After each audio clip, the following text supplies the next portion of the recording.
dans le cas présent, elle n'a pas un rôle déterminant à jouer dans le circuit de la sécurisation, elle peut quand même contrôler son patrimoine, et ça peut être un outil également de dialogue entre la mairie, les conseillers municipaux et ce que j'appellerais les détenteurs de la terre.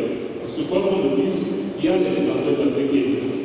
Et quand on réalise un plan d'occupation du sol, un plan local d'aménagement du territoire et du monde rural, c'est sur la terre déjà.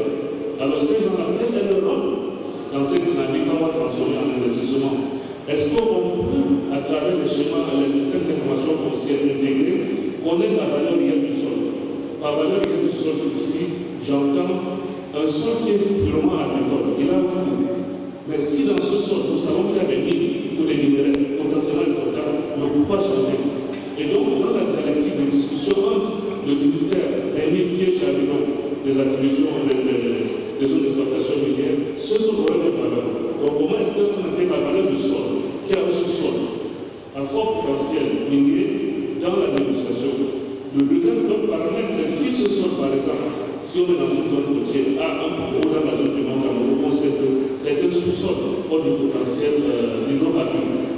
Donc, nous devons pouvoir, à travers un système d'information foncière déjà basé, passer dans une bonne analyse. Je pense que vous n'êtes pas pour avoir des éléments avec d'autres ministères pour vraiment établir la valeur réelle de nos sols au niveau communal. Maintenant, cela peut être extrapolé au niveau national, dans un système national intégré, soit de l'application du sol ou de zonage. Je sais que vous n'avez pas qu'à réaliser les zonages, et il faut qu'on puisse interroger et que la valeur congrue du sol, les propriétaires en Québec ou les ayants droit, comme on dit dans un contexte avec les zones de suite, soient pris en compte comme des partenaires et non comme des personnes à compenser. Parce que le problème du système de compensation, c'est que ça rend les gens insatisfaits. C'est facile de compenser quand ce n'est pas votre localité, mais quand c'est votre localité, quand c'est votre terrain, ça change de qualité. Donc je pense qu'un bon système, avec un système de révolution gagnant-gagnant, permettrait de faire des tensions. Nous avons vu qu'il y a plusieurs projets qui sont bloqués du fait de la compensation, parce que quand cette forme de compensation, elle est mise à concurrence par certains bénéficiaires qui bloquent le projet. Donc, et cela m'amène à revenir sur la SNDK qui édite donc un certain nombre de règles de fonctionnement et nous pouvons nous en inspirer certaines limites. Et au niveau du système des Nations Unies, il y a également un dispositif dans les ODD, notamment les ODD de 16, qui parle d'un dispositif d'institution transparente. Je pense que la question ici, c'est comment est-ce que dans cette dynamique d'urbanisation, nous donnons la transparence. Madame le maire a parlé d'une agence urbaniste de Fouman et je propose ici au nom de l'habitation, nous allons nous accompagner pour ça. Nous avons accompagné la région de l'Ouest qui a cela 2 ans, adopté la région de l'Ouest, je crois la première région, pour faire une agence urbaniste régionale. Maintenant, il se reste à voir comment est-ce qu'elle est utilisée. Ça pourrait être, à partir de cette agence-là, escalader dans les autres communes. Donc, nous avons accompagné la région de Fouman, c'est notre promesse par rapport à cette rencontre ici. Le dernier point, c'est le plan de la politique nationale d'aménagement du territoire, qui a été souligné. Et je pense que nous pouvons tenir cela comme une recommandation de cette session, que nous puissions aller vers une politique nationale d'aménagement qui regarde de façon franche et objective les intérêts des parties prenantes autour de la table. Parce que lorsque l'intérêt des parties prenantes n'est pas mis en place, il se pose un problème. Et je pense que c'est dans ce cas-là qu'avec le programme de consolidation de la dette, quand nous avons réalisé les programmes dans les localités de l'eau, Tcham, Babatou et Bafoussa-Kiwa, nous avons constaté effectivement qu'il y avait cette friction et tout ce que nous avons pu faire par exemple dans la réflexion, c'est de négocier avec le préfet, de prendre un arrêté pour faciliter l'accès à la terre aux populations, aux personnes déplacées internes. Mais cette administration est forte, il a un pouvoir. Donc c'est ce pouvoir-là qu'il faut le penser et le laisser pour l'intérêt de tous. Merci, monsieur le représentant. Monsieur le gestionnaire, je crois que vous êtes venu à la naissance. Une question qui est venue du centre, une autre à droite, pour les raisons de l'unité, une dernière question à gauche. Oui, à gauche, comme je le disais, derrière vous, en chapeau. Comme je le disais, à gauche, sans connotation politique, tout comme à droite ou au centre.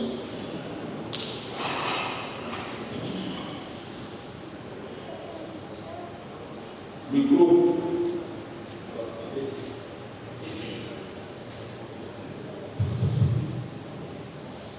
Merci beaucoup, monsieur le modérateur. Je suis Majesté Massy, l'honorable de la commune de Montpellier. J'ai suivi avec attention soutenu les exposés des différents panélistes.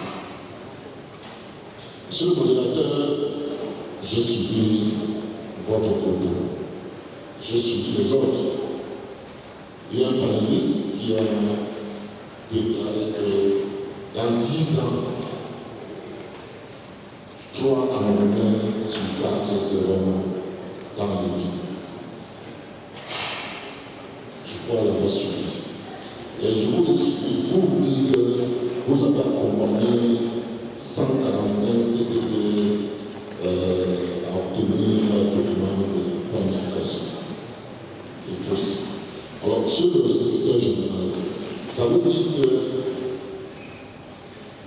qu'il y a encore plus de 200 CTP qui attendent de se faire accompagner pour l'obtention de leur POS. POS qui peut être opposable à tous quand on sait ce que les mairies traversent, parlant de construction dans les zones non identifiées. Lorsque le maire s'en va interdire une construction, on lui demande où est le POS. Il ne peut pas refuser. Quelles sont les dispositions qui sont prises par votre département ministériel pour accompagner, puisque dans 10 ans, ça sera très difficile, il faut encore plus de 2 ans. La mairie pour laquelle nous avons reçu le chef exécutif, ça fait 2 ans. 2 fois qu'elle en a sollicité l'accompagnement parce qu'il faut relever que c'est des documents assez chers pour une mairie de financer. Il faut absolument l'appui de l'État. Donc ça fait 2 fois que nous avons reçu des réponses négatives. Qu'est-ce qui est fait à votre niveau pour assurer ces documents? Après cette question, j'ai suivi les autres panélistes qui ont parlé des documents qui existent. Le représentant de l'Union-Habitat, le Minipac, le MINDU. Qu'est-ce qui est fait pour mettre à disposition des maires ces différents documents? Ces documents existent, mais ils ne sont pas connus des maires. Ils ne sont pas connus. On souhaiterait bien les avoir à porter de bonnes questions de les utiliser. Et il y a également, puisque nous parlons de l'habitat, les mairies manquent de personnel compétent pour assurer un certain nombre d'activités. Les mairies ne peuvent pas recruter indéfinitivement parce que leurs moyens ne leur permettent pas. Il faudrait peut-être, et puis ça va faire à faire un petit peu de chemin, voir au niveau de la fonction publique locale. Parce qu'il faut absolument que les maires aient des ingénieurs, des urbanistes, des architectes, les mairies aient des ingénieurs, des urbanistes, des architectes qui les accompagnent au quotidien pour que ce problème d'habitat soit plus ou moins réglé, parce que c'est un véritable problème. En plus de cela, il faut relever les différents courriers qui parviennent, qui interdisent aux maires de casser, de faire ci, de faire ça. Tout cela crée un imbroglio difficile à gérer. Voilà, monsieur le directeur, quelques-unes de mes préoccupations. Je vous remercie. Merci, Majesté, pour cette importante question. Je vais essayer d'apporter une réponse conclusive à cette session, parce que vous interrogez la politique qui est mise en action par le ministre de l'Habitat et du Développement urbain pour résoudre les problèmes posés par l'urbanisation à Paris. C'est le cas pour nous, dans quelques années, vous avez dit 10 ans, 60% de la population vivra en ville. Vous savez, ce que je dis, c'est que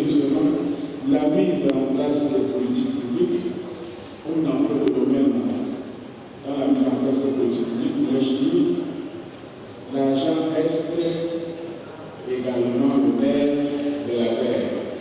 Et le ministère de l'Habitat, uniquement le rôle des parenthèses, et connaît également les contraintes budgétaires. Nous sommes sans ignorer justement que la mise en œuvre, il est nécessaire de détruire toutes les communes du Cameroun, des plans d'occupation des sols et autres instruments urbanistes. Nous notons simplement que le directeur se pose avec la plus grande activité et l'importance de cette réflexion et que nous devons nous charger d'accélérer justement le processus qui va consister à permettre à chaque commune ou à chaque arrondissement, chaque commune de pouvoir se doter des instruments qui sont élaborés au niveau du municipio.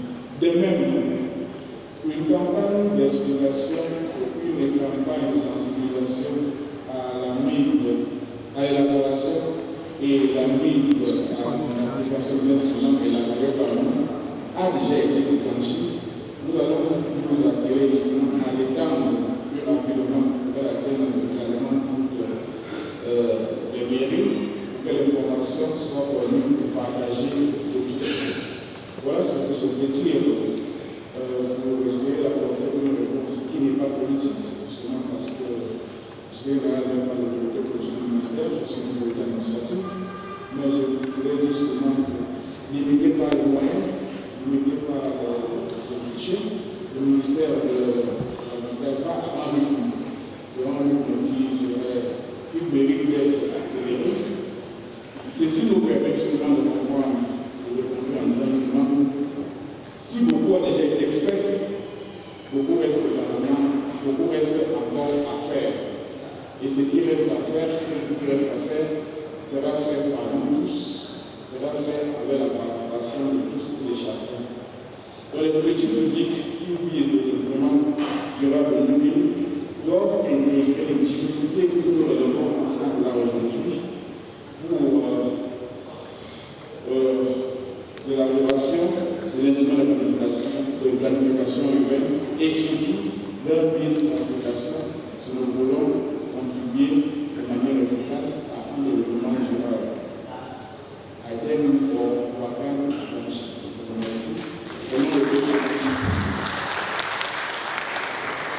La séance est donc levée. J'invite les panélistes socialistes de famille de la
Mesdames et messieurs, après cette session spéciale, nous allons rester sur place pour ce qui est des participants pour l'enseignement avec la table ronde. Une table ronde qui portera sur l'optimisation des actions contre la dégradation des infrastructures publiques, état des lieux, cadre juridique et gestion collective des espaces urbains par les villes. Cette table ronde aura pour modérateur les moyens de la faculté des